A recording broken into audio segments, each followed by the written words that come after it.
C'est là-bas qu'il va donner à Moïse les 10 commandements. Nous avons toujours expliqué que Dieu n'a jamais donné à Moïse 10 commandements. Non. Dieu avait donné à Moïse un seul commandement. Mais comprenez la marche de Moïse. Quand Moïse descend, un commandement devient 10. Là, tu ne peux pas voir. Ça devient difficile. Mais comment c'est possible? Écoutez-nous bien. La Bible dit que c'était avec les 10 témoins. Il faut qu'il y ait 10 témoins. Ce ne sont pas des individus. Hein? Individus, mais c'est prophétique. Pour constater l'incapacité de cet homme de racheter la femme. Maintenant, Dieu appelle Moïse au sommet de la bataille. Remarquez comment Moïse va traduire son incapacité de racheter Israël. J'aime bien les bien-aimés. On en parlera dimanche quand on parlera de la femme, du voile. Paul dit qu'il y a encore dans des églises, ici sous la chair, des prédicateurs de Moïse. Des gens qui passent leur temps. Frère, écoutez-moi. Frère, j'ai vu. Nous sommes allés dans une fête. Parce que moi, ça c'est moi, je vous dis déjà. Moi, quand un païen m'invite dans sa fête, là on danse le wenge, moi je vais. Moi, je ne suis pas hypocrite, j'irai.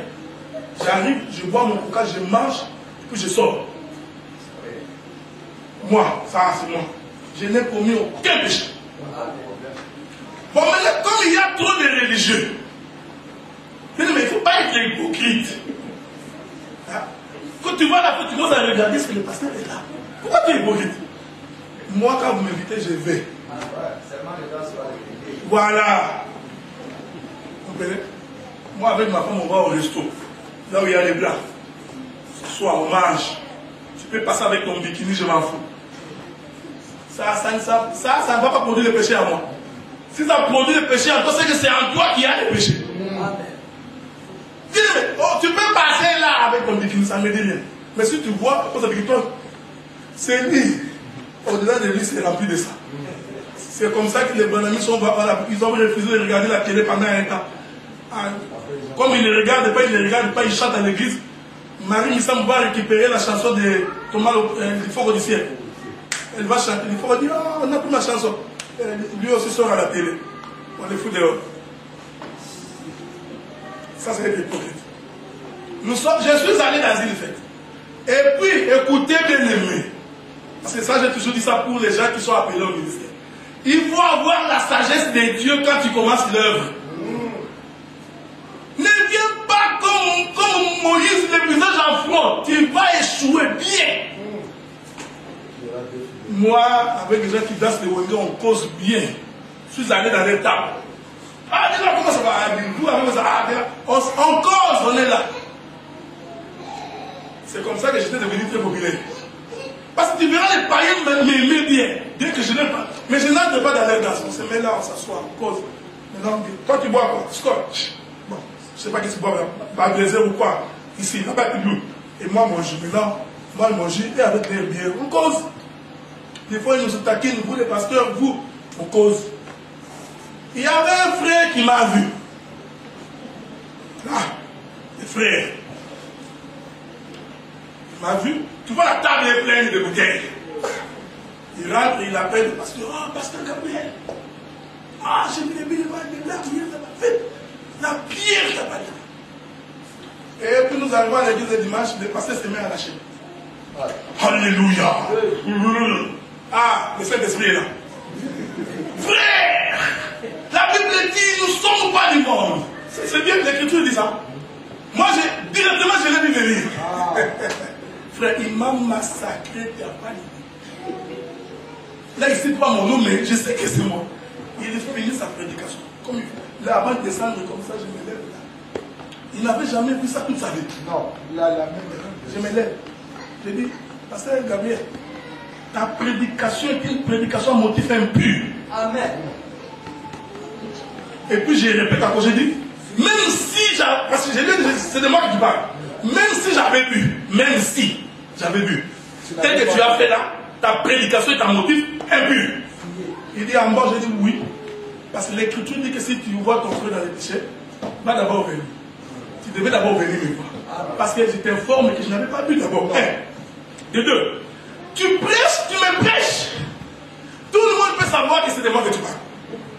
Donc, c'est pourquoi nous disons que si toi tu prends ta prédication, tu agences ça comme ça, tu vas bien mourir un jour.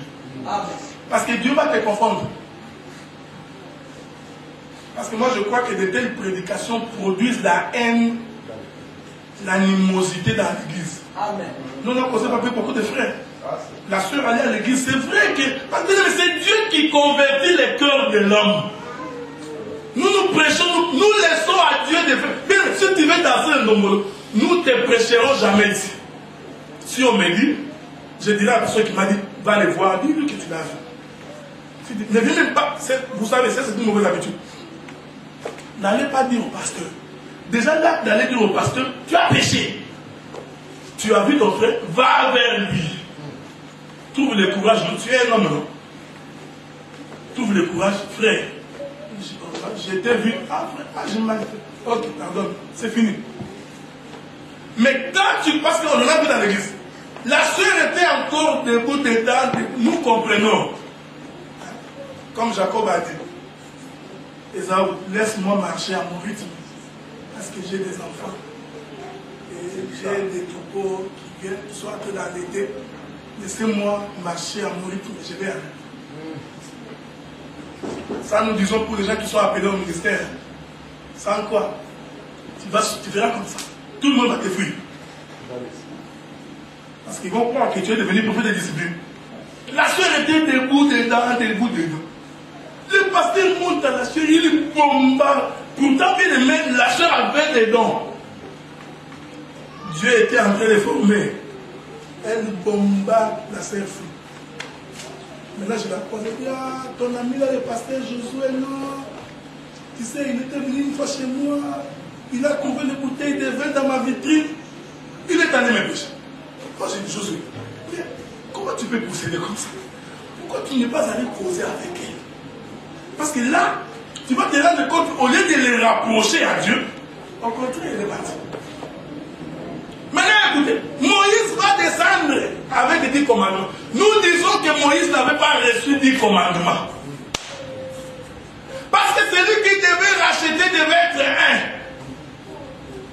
Mais nous disons quand il descendait, les un commandement est devenu 10. Pour bien comprendre ça, on va aller observer la montagne. Je crois que même mon bien-aimé Pierre explique ça quand il explique la pyramide. Vous allez remarquer que la montagne est comme ça. Mathématiquement parlant. Je sais que vous, quand on est à l'école, on n'aimait pas les mathématiques.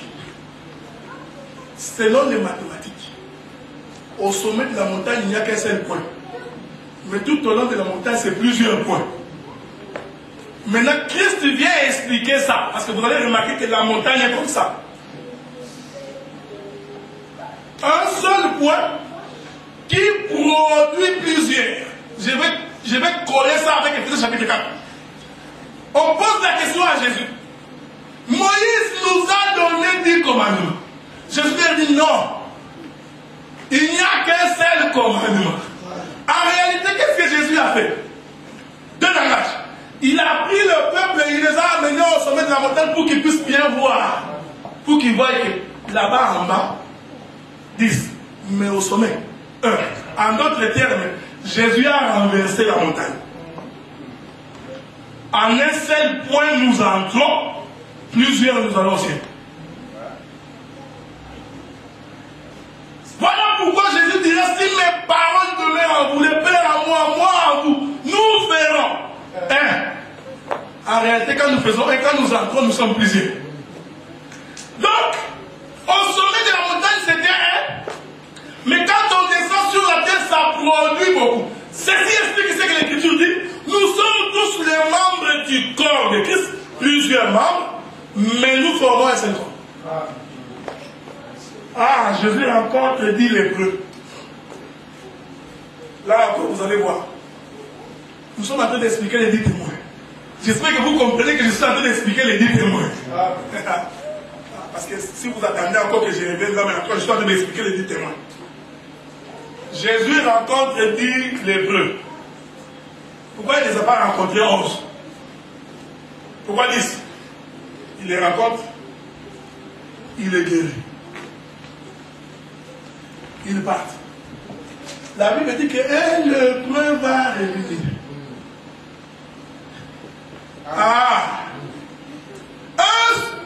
Il n'est même revenu. Le seul lépreux qui est revenu, il représente les 10. Amen. Et ils sont partis. C'est pourquoi nous disons que l'enlèvement se fait par le chiffre 1. C'est pourquoi j'avais dit dimanche passé que je ne crois pas à l'addition dans l'évangile éternel. Là maintenant je confirme, moi et les autres, qu'il n'y a pas d'addition. On peut être plusieurs. Bon, je vais vous dire quelque chose. J'ai appris une gymnastique. Parce que Christian m'a posé la question. C'est Christian, il m'a embêté de parler. Que Dieu soit loué. Christian, il me dit, la pêche miraculeuse qu'on écrit dans la Bible là, il y avait 152 poissons. 153 poissons. Maintenant, voici la gymnastique pour expliquer ces choses. On dit, vous prenez l'âge déjà de Moïse, 120, plus Jésus ayant vécu 33 ans. D'abord, je vous informe que Jésus n'a pas vécu 33 ans. Il a vécu 33 ans et demi. Ah oui.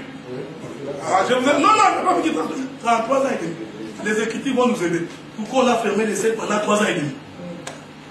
Bon, enlevons les demi.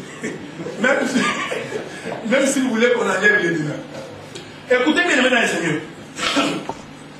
Vous savez, avec les chiffres, on peut manipuler n'importe quoi. Ça, je vous dis. Avec les chiffres, on peut manipuler, on peut toujours trouver quelque chose à dire. Mais il faut voir l'esprit. Maintenant, on fait 120 de Moïse, plus les 33 de Jésus, qui va donner ça 50. Maintenant, j'ai posé la question. Parce que j'en ai fait un débat pendant 45 minutes avec Philippe. Parce que lui aussi croyait comme ça. J'ai posé la question. Pourquoi tu additionnes Moïse avec Jésus? Voilà.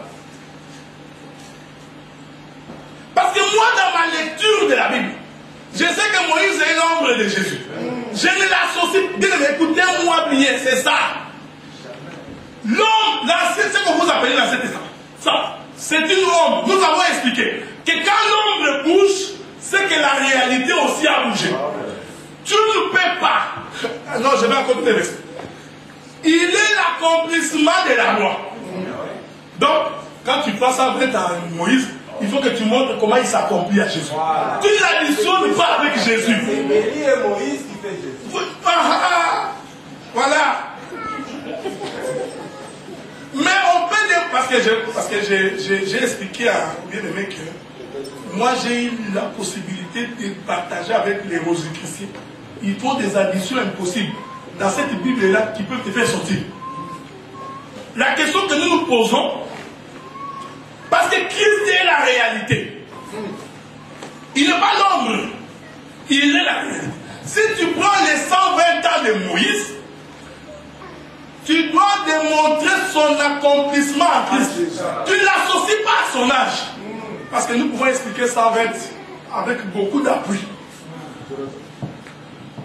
Et tu prends aussi les 33 ans de Jésus, 33, vous voulez, il faut que tu trouves dans l'ombre son explication.